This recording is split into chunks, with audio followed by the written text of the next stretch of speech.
Hey everyone, Andrew Shulman here with ADSR Sounds, bringing you a machine quick tip. In this video, I want to talk about some ideas on adding instruments to your sampled projects. So I'm first going to play a little bit of the project I have been working on. I'll first play the sound just with the sample, and then I will play how it sounds with the instruments that I have added. So here we go.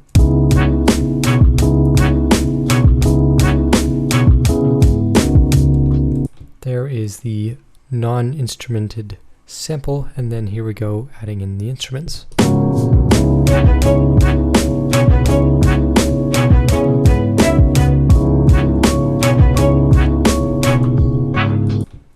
So all I've added is a piano and a staccato string patch, but I think adding those two sounds successfully sort of brought the complexity of the track to a place where I wanted it to be without taking away from the overall vibe of that original sample. So it all sounds a little bit high level, so let's talk about what is actually practical on how to do this.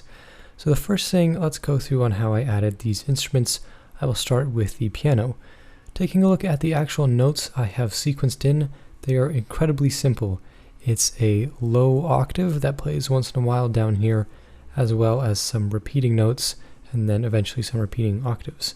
So these are basically as simple as it can get without being a single note playing the whole time, and it's just playing that root note of the sample. I'm going to just play different notes until it sounded in tune. So that is tip number one, keep the sequences themselves very simple. And the simpler they are, the easier it's going to be to make them sound in line with your sample. So that is what I played for the piano there. Like I said, just octaves following the root note of the sample, all of that determined just by trial and error. Now on to the strings, I have a pretty simple patch, or a simple sequence as well. You can see here it's just octaves here again, and a lot of repeating notes. And if you, let's take a look here. I'll mute the sample and the drums and just play the strings.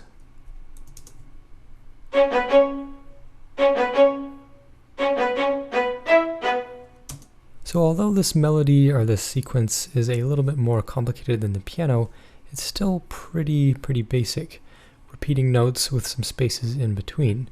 So you can see I'm following that trend of keeping it pretty basic and not doing anything too crazy outside of the main notes of the things that sound good with your sample. So that's tip number two, is if you're going to develop it beyond those octaves, play around on the keyboard mode, or maybe you have a MIDI keyboard.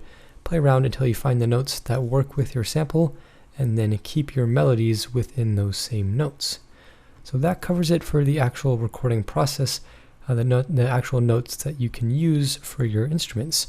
Now beyond that, it's a lot of mixing to get these to sit in with your sample.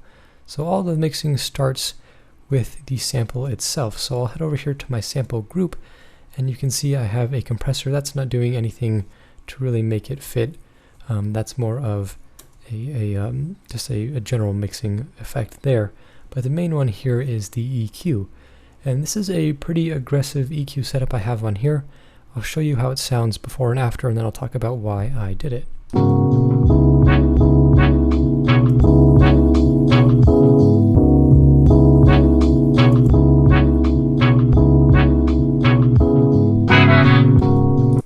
So you can hear when I add that EQ, it makes it sound a lot less sort of in your face, if you want to say that. Here it is without it.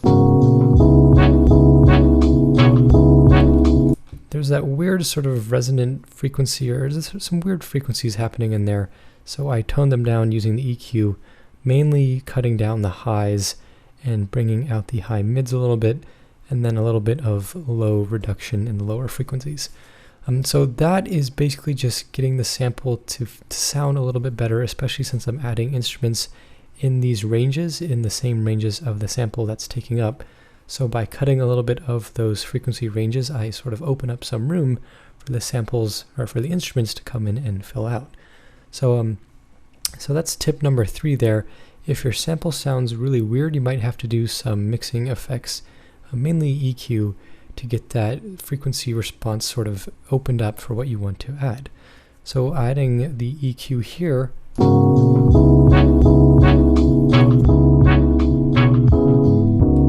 sort of tones down the sample and allows me to open up with some additional instruments. Now that is the mixing on this sample group. Now heading over to my actual instruments, there's some work there as well. So if I open up the patch of the strings, you can see I have some nice reverb.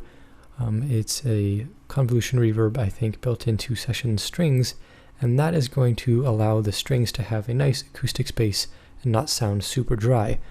Let's see, I'm going to turn the reverb off and I'll mute the piano. Let's hear how it sounds without any reverb.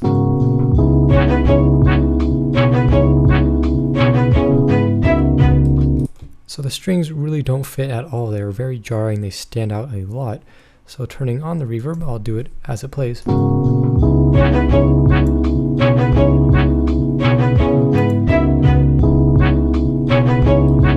So that puts those strings in an acoustic space, and even though it might not be the exact space as the original sample was recorded in, it makes it sound a lot more in the mix. I also added the Waves stereo imager. I think I've talked about this quite a bit in my other videos. I like this a lot. This sort of just widens out the sound and helps it fit in as well. So here it is without it. I will enable it as it plays.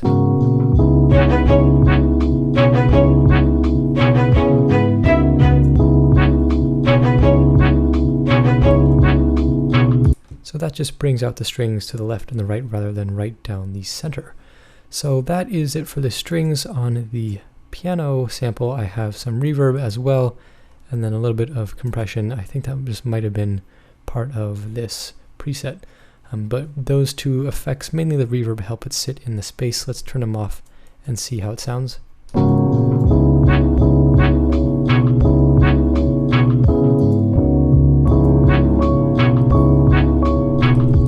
So a little bit less noticeable, mainly because those notes are really pretty sitting in the background, but still adding the reverb will help that effect and that instrument sit together and bring it together in the mix.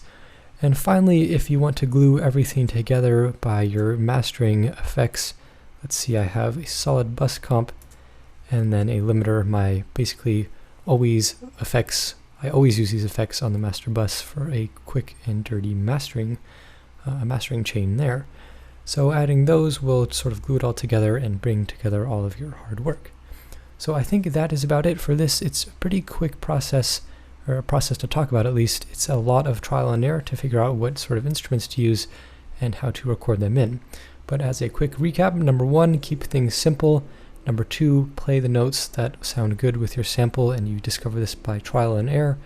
And then number three, do mixing on your sample as well as on your individual instruments to get them all to sit together. So thanks for watching this video. Let me know if you have any feedback, and I will see you on the next tutorial. Thanks for watching.